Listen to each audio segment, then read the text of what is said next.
60 வயசு மதிக்கத்தக்க 2 வயதான பெண்மணிகள் ஒரு ஹோட்டலுக்கு சாப்பிட போறாங்க. மதுரையிலேயே அந்த ஹோட்டல் சாப்பாடுன்னா ரொம்பவே நல்லா இருக்கும். அந்த ஹோட்டலுக்குள்ள நுழையும் போது அந்த 2 பெண்களையும் எல்லாரும் ஒரு வித்தியாசமான பார்வை பார்க்கறாங்க. ஏன்னா அதுல ஒரு பெண்மணிக்கு கொஞ்சம் மனநிலை சரியில்லை. அவங்க உள்ள நுழைஞ்ச உடனே முதல்ல வாஷ்ரூம் போயிட்டு கை கழுவிட்டு சாப்பிட வரலாம் அப்படின்னு சொல்லிட்டு வாஷ்ரூம் போறாங்க. அங்க போனதுக்கு அப்புறம் அந்த மனநலம் சரியில்லாத பெண்மணி என்ன பண்றாங்க, கையை கழுவிடுறாங்க. ஆனா பைப்பை மூடாம அப்படியே வந்துடுறாங்க. அதுக்கப்புறமா அங்க இருந்த சர்வர் கொஞ்சம் ஒரு மாதிரியா பார்த்துட்டு வாஷ் பேஷன்ல ஓடிக்கிட்டு இருந்த அந்த தண்ணி குழாய அடைச்சிடுறாரு. அதுக்கப்புறமா சரி நம்ம டேபிள்ல உட்காந்து சாப்பிடலாம் அப்படின்னு சொல்லிட்டு ஒவ்வொரு டேபிளா பாக்குறாங்க. எல்லா டேபிளுமே ஃபுல்லா தான் இருக்குது. ஒரே ஒரு டேபிள்ல மட்டும் ஒரு சீட் மட்டும் காலியா இருக்குது. ஆனா ஒரு டேபிளுக்கு 4 பேர் தான் உட்காரணும். இங்க 3 பேர் ஆல்ரெடி உட்கார்ந்து இருக்காங்க. ஒரே ஒரு சீட் மட்டும் தான் காலியா இருக்கு. சரி என்ன பண்ணலாம் அப்படின்னு சொல்லிட்டு தன்னோட தங்கச்சியை அங்க உட்கார வைக்கிறதுக்காக போறாங்க. ஆனா தங்கச்சி என்ன பண்றாங்க, நீ என் கூட உட்காரு அப்படின்னு சொல்லிட்டு அந்த காலி சீட்ல அக்காவை முதல்ல உட்கார சொல்லி கட்டாயப்படுத்துறாங்க. சரின்னு சொல்லிட்டு அக்கா முதல்ல உட்காந்துடுறாங்க. அதுக்கப்புறம் தங்கச்சியை எங்கேயாவது உட்காரலாம் வைக்கலாம் அப்படின்னு சொல்லிட்டு சுத்தி முத்தியும் பாக்குறாங்க உட்காந்துக்கிட்டு. ஆனாலும் பாத்தீங்கன்னா டேபிள் ஃப்ரீயாவே இல்ல. சரின்னு சொல்லிட்டு சர்வர் கிட்ட ஒரு டேபிள் ஃப்ரீயா கிடைக்குமா அப்படின்னு சொல்லிட்டு கேக்குறாங்க. என் தங்கச்சியை ஒரு சீட்ல உட்கார வைக்கணும் அப்படின்றாங்க. சரி வாங்க அப்படின்னு சொல்லிட்டு ஒரு சீட்டுக்கு கூட்டிட்டு போறாங்க. ஆனாலும் என்ன பண்றாங்க அப்படின்னா அந்த மனநலம் சரியில்லாத அந்த பெண்மணி என்ன பண்றாங்க, நான் அக்கா கூட தான் உட்காந்து சாப்பிடுவேன் அப்படின்னு சொல்லிட்டு அடம்பிடிக்கிறாங்க. வேற வழி இல்லாம அவங்களாவே இன்னொரு சேரை எடுத்துட்டு போட்டு அந்த டேபிள்ல உட்கார பாக்குறாங்க. அப்போ சர்வர் திட்டுறாரு, ஏமா ஒரு டேபிளுக்கு 4 சேர் தான் போடணும், இங்க 5ஆவதா ஒரு டேபிள் சேரை போட சொல்றீங்களே என்ன இது அப்படின்னு சொல்றாங்க. அப்போ அதுக்கு மனநலம் சரியில்லாத அந்த பெண்மணி சொல்றாங்க, நான் எங்க அக்கா கூட தான் உட்காருவேன் அப்படின்னு சொல்லிட்டு. என்ன இருந்தாலும் தான் அக்காவை உசுறு குசுரா பாசமா நேசிக்கிறாங்க போல. அதனாலதான் சரின்னு சொல்லிட்டு அந்த சர்வர் ஒத்துக்கிட்டாரு. அதுக்கப்புறம் உங்களுக்கு என்ன வேணும் அப்படின்னு சொல்லி கேட்கிறாரு. சாப்பாடு கொண்டு வாங்க 2 பிளேட் அப்படின்னு சொல்றாங்க. சரின்னு சொல்லிட்டு அந்த சர்வரும் சாப்பாடை எடுத்துட்டு வரதுக்காக அங்க போறாரு. அதுக்கப்புறமா இவங்களுக்கு பின்னாடி 4 கல்லூரி பெண்கள் அங்க உட்கார்ந்துருக்காங்க. இவங்களை பார்த்து ரொம்ப நேரமா கேலி கிண்டல் செஞ்சுக்கிட்டே சிரிச்சுக்கிட்டே இருக்கிறாங்க. ஆனா பாத்தீங்கன்னா அவங்க அதை எதுவுமே கண்டுக்கவே இல்லை. அப்புறம் சர்வரும் சாப்பாடு கொண்டு வைக்கிறாரு. அந்த மனநலம் சரியில்லாத அந்த பெண்மணி இருக்காங்களே அவங்க கொஞ்சம் சாப்பாடை இறைச்சி சாப்பிடுறாங்க. இதை பார்த்து சேச்சா என்ன இது இப்படி சாப்பிடுறாங்க அப்படின்னு சொல்லி வெளியே வாய் விட்டே சொல்ல ஆரம்பிச்சிட்டாங்க அந்த கல்லூரி பெண்கள். இதையெல்லாம் பொறுத்துக்கிட்டு இருந்த அந்த மனநலம் சரியில்லாத பெண்மணி அக்கா அவங்க எதுவுமே சொல்லாம, சரி விடு இதெல்லாம் வெளியூரத்துக்கு வந்தா சகஜம் தானே, நம்மளால என்ன பண்ண முடியும், இவங்க கிட்ட சண்டைக்கு போனா நமக்கு தான் அசிங்கம் அப்படின்னு சொல்லிட்டு அமைதியாவே இருக்கிறாங்க. ஆனா அந்த கல்லூரி பெண்கள் அவங்கள விடுறதா இல்ல, தொடர்ந்து அவங்களுக்கு தொந்தரவு கொடுத்துக்கிட்டே தான் இருக்காங்க. சரி இவங்கெல்லாம் எதுக்கு தேவையில்லாம இங்க உட்காந்து சாப்பிட்டுட்டு இருக்காங்க, நமக்கு அப்படியே சாப்பிடறதுக்கு அருவருப்பா இருக்கு அப்படி இப்படின்னு சொல்லிட்டு அவங்கள ரொம்பவே அசிங்கப்படுத்திட்டு இருந்தாங்க.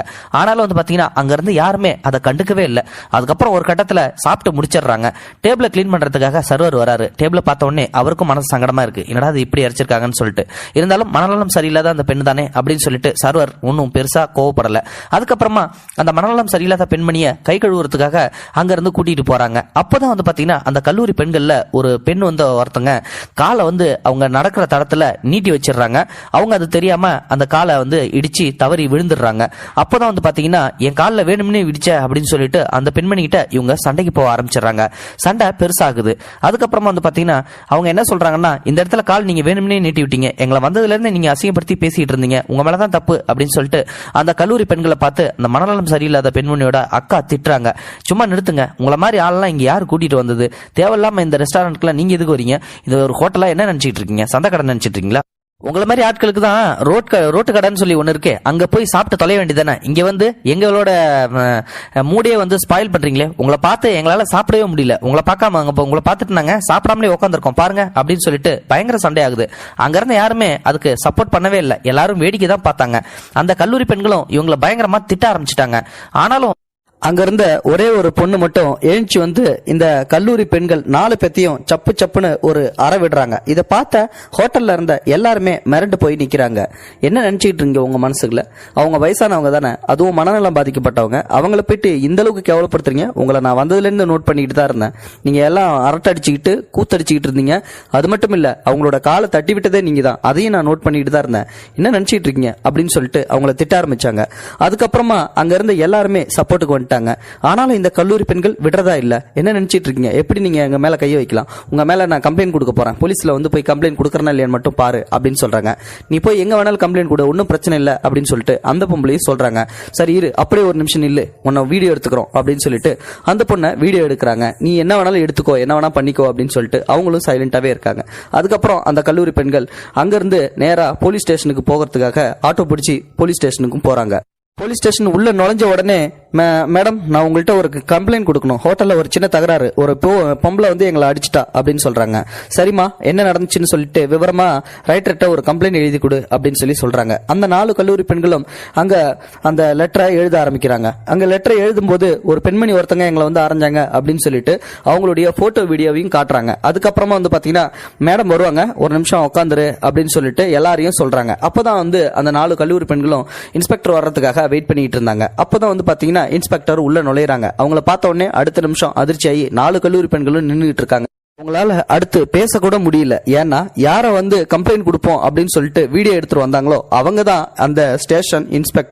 அவங்க சாப்பிடறதுக்காக மப்டியில போயிருந்திருப்பாங்க போல. அப்போ இந்த கல்லூரி பெண்கள் பண்ணதை பார்த்துட்டு பொறுக்க முடியாம அடிச்சிருக்காங்க. கூடவே சேர்ந்து அந்த மனநலம் சரியில்லாத அந்த பொண்ணையும் அதோட அவங்க அக்காவையும் கூட்டிட்டு வந்திருக்காங்க. அம்மா நீங்க சொல்லுங்க, இவங்க மேல நான் கம்ப்ளைண்ட் எழுதி கொடுங்க, இவங்களை உள்ள தள்ளி முட்டி முட்டி லாடம் கட்டிடுறேன், இவங்களுக்கெல்லாம் பெரிய மனுஷங்க வயசானவங்க எல்லாம் பார்த்தா நெக்கல் பண்ணுன்னு சொல்லிட்டு எப்பயுமே இருக்கும் போல, உங்களை வந்து சும்மா விட மாட்டேன், அப்படியே இருங்க, உங்களை ஸ்டேஷன்ல உள்ள தள்ளி வச்சு உங்களை கம்பி என்ன வச்சாதான் நீங்களாம் அடங்குவீங்க அப்படின்னு சொன்னவும் அந்த கல்லூரி பெண்கள் 4 பேரும் அதுக்கப்புறம் அந்த இன்ஸ்பெக்டர்கிட்ட போய் கெஞ்ச ஆரம்பிக்கிறாங்க. மேடம் நாங்க பண்ணது தப்பு தான், விட்டுருங்க, நாங்க இனிமேல்ட்டு பண்ண மாட்டோம், தயவு செஞ்சு எங்களை விட்டுருங்க, மனநலம் சரியில்லாத அந்த பெண்மணியை அசிங்கப்படுத்துறது தப்பு தான், தயவு செஞ்சு எங்களை விட்டுருங்க அப்படின்னு சொல்லிட்டு காலில் விழுந்து கெஞ்ச ஆரம்பிக்கிறாங்க. அப்போ அந்த இன்ஸ்பெக்டர் சொல்றாங்க, என்கிட்ட வந்து நீங்க மன்னிப்பு கேட்கறதுல ஒரு பிரயோஜனமும் கிடையாது, நீங்க வந்து என்னைய அசிங்கப்படுத்துனீங்க, என்ன அசிங்கப்படுத்தல, நீங்க வந்து அவங்கள தான் அசிங்கப்படுத்துனீங்க, மரியாதையா போயிட்டு அவங்கள்ட்ட போய் மன்னிப்பு கேளுங்க, அவங்க மன்னிச்சா உங்களை வந்து அடுத்து இந்த ஸ்டேஷன்ல இருந்து விடுவிப்பேன், இல்லைன்னா உங்க 4 பேத்தையும் தூக்கி உள்ள வச்சிருவேன் அப்படின்னு சொல்றாங்க. அப்போ அந்த 4 கல்லூரி பெண்களும் அம்மா எங்களை மன்னிச்சிருங்க, தயவு செஞ்சு எங்களை மன்னிச்சிருங்க, வந்ததுலேருந்தே உங்கள்கிட்ட தப்பா பேசிக்கிட்டு இருந்தோம், நாங்க தான் வந்து உங்க காலையும் தட்டி விட்டோம், உங்களை வேணும்னு தான் பண்ணோம், இனிமேல்ட்டு இந்த தப்பு பண்ண மாட்டோம், இப்போ புரிஞ்சிச்சு, மனநலம் சரியில்லாதவங்களை நாங்க அசிங்கப்படுத்தணும்னா எங்களை அந்த ஆண்டவன் நிச்சயமா விட மாட்டாருன்னு சொல்லிட்டு, ஏன்னா அந்த இடத்துல இன்ஸ்பெக்டர் வருவாங்க அப்படின்னு சொல்லிட்டு நாங்க கொஞ்சம் கூட எதிர்பார்க்கவே இல்லை, ஆனா நீங்க உங்களுக்கு கடவுள் துணை இருப்பார் போல, அதனாலதான் உங்களுக்கு இன்ஸ்பெக்டரையும் கூடவே அமைச்சிருக்காரு போல, தயவு செஞ்சு எங்களை மன்னிச்சிரு சொல்லி நீங்களே சொல்லுங்க அப்படின்னு சொன்னதுக்கு அப்புறம் அந்த அம்மா பெருந்தன்மையோட சின்ன பிள்ளைங்க விளையாட்டுத்தனமா ஏதோ பண்ணிட்டாங்க, இவங்களாம் என் பேத்தி மாதிரி, இவங்களை விட்டுருங்க அப்படின்னு சொல்லிட்டு அவங்களும் பெருந்தன்மையோட சொல்றாங்க. அதுக்கப்புறமா இந்த இன்ஸ்பெக்டர் அந்த 4 கல்லூரி பெண்களையும் இதுக்கப்புறம் உங்களுக்கு லாஸ்ட் வார்னிங்கா இருக்கட்டும், இதுமேல்ட்டு ஏதாவது இந்த மாதிரி பண்ணீங்க அவ்வளவுதான், உங்களை சும்மா விட மாட்டேன் அப்படின்னு சொல்றாங்க. இப்ப சொல்லுங்க ஃப்ரெண்ட்ஸ், இந்த மாதிரியான சம்பவங்கள் நிறைய இன்னமும் நம்ம ரியல் லைஃப்ல நடந்துகிட்டு தான் இருக்குது. வயதான பெண்மணிகளை அசிங்கப்படுத்துறது, அப்புறம் மனநலம் சரியில்லாதவங்களை பார்த்து கேலி கிண்டல் செய்யறது, அப்புறம் ஊனமுற்றவங்க இல்லாதவங்களை பார்த்து கிண்டல் செய்யறது, இந்த மாதிரியான சம்பவங்களை தயவு செஞ்சு அறவே தவிர்த்துருங்க. இந்த வீடியோ பிடிச்சிருந்தா லைக் பண்ணுங்க, ஷேர் பண்ணுங்க. Thank you for watching. இது போன்ற செய்திகளை உடனுக்குடன் நீங்கள் தெரிந்து கொள்ள மறக்காமல் எங்களுடைய சேனலை சப்ஸ்கிரைப் செய்யவும், கூடவே பக்கத்தில் வரும் பெல் ஐக்கானையும் கிளிக் செய்யவும்.